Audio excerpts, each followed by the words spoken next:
این روزا که آمدم چی میگه؟ امی اگه راست بگویم امی مغزایم تازه شده رویستو چیزای نو نوشته کردیم. یکی از شعرهایی را که نو ساختم به خاطر آمدن امی تاجیکستان هم است و مبارکباد نوروز هم است. ایرم یک گوش کنید، باز میریم طرفی همو.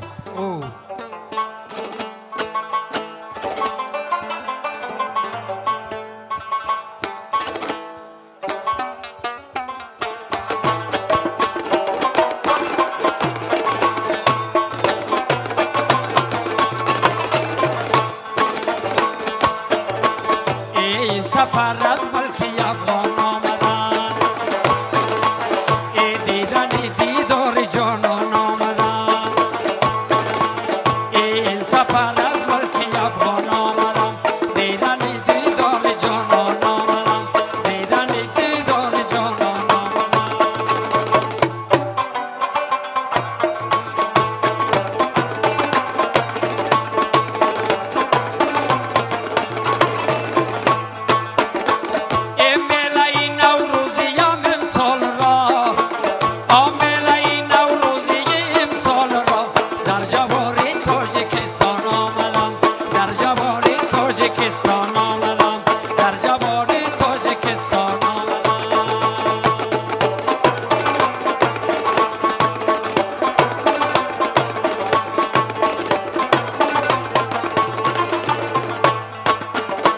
ای از کدوم نکی اموالی جناب، ای از کدوم نکی آن عالی جناب.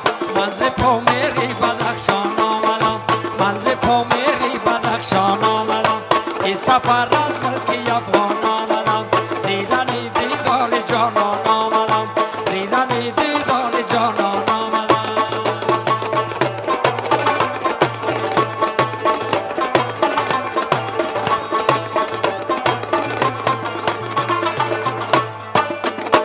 او خطای اسماعیل سامانی را، ای خطای اسماعیل سامانی را، در بلاد اهل سامان آمدم، در بلاد اهل سامان آمدم. ای تاجیکستان برای استقلالیت، ای تاجیکستان برای استقلالیت. من مبارک باد گویان آمدم، من مبارک باد گویان آمدم. دیدن دیدار جانان آمدم، دیدن دیدار جانان آمدم.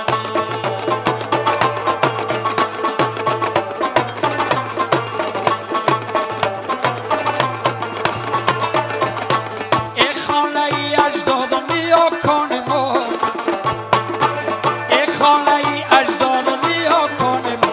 روز نوروز است میمان آمدم، روز نوروز است که میمان آمدم. یک سفر از ملک افغان آمدم، این سفر از ملک افغان آمدم. دیدن دیدار جانان